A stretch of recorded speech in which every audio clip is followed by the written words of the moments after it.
চারপাশের পরিস্থিতি আপনার প্রতিকূলে চলে গেলে আপনি স্ট্রেস বা মানসিক চাপ অনুভব করেন।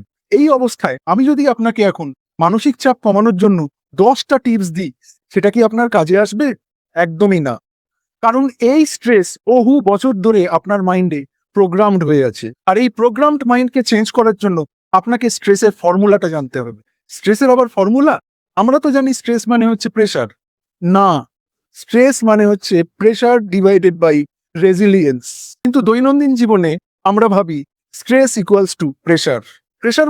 প্রেশার মানে হচ্ছে ওই যে আপনার চারপাশের প্রতিকূল পরিস্থিতি, কাজ, টাকা, সম্পর্ক, স্বাস্থ্য, ডেডলাইন, ট্রাফিক, আবহাওয়া, মানুষের ব্যবহার, আরো কত কি। এগুলো আমাদের নিয়ন্ত্রণে নেই।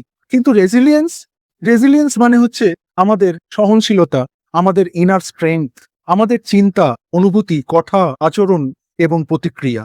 যখন রেজিলিয়েন্স অর্থাৎ ইনার স্ট্রেংথ কম থাকে, তখনই বাইরের পরিস্থিতি আমাদের মানসিক চাপ অনুভব করায়। তাই চাপ কমানোর চেষ্টা না করে নিজের রেজিলিয়েন্স বাড়ান। প্রতিদিন 20 মিনিট মেডিটেশন করুন। পজিটিভ ও পাওয়ারফুল কন্টেন্ট পড়ুন, শুনুন আর দেখুন।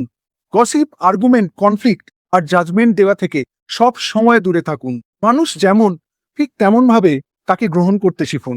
ক্ষমা করতে শিখুন। কারোর ক্ষমা চাওয়ার জন্য অপেক্ষা করবেন না। অন্যের সঙ্গে ব্যবহারের ক্ষেত্রে সব সময় নিজের ভ্যালুস বজায় রাখার চেষ্টা করুন। প্রয়োজন পর্যাপ্ত ঘুমের, যাতে আপনার সার্কেডিয়ান রিদম ঠিকঠাক থাকে। ভিটামিন এ, সি আর অ্যান্টিঅক্সিডেন্ট সমৃদ্ধ খাবার খান। ক্যাফেইন আর অ্যালকোহলের ব্যবহার কমান। যেদিন থেকে আপনি আপনার প্রতিক্রিয়ার দায়িত্ব নিতে শিখবেন, সেদিন থেকেই আপনার স্ট্রেস কমবে আর শুরু হবে প্রকৃত ইনার পিসের যাত্রা।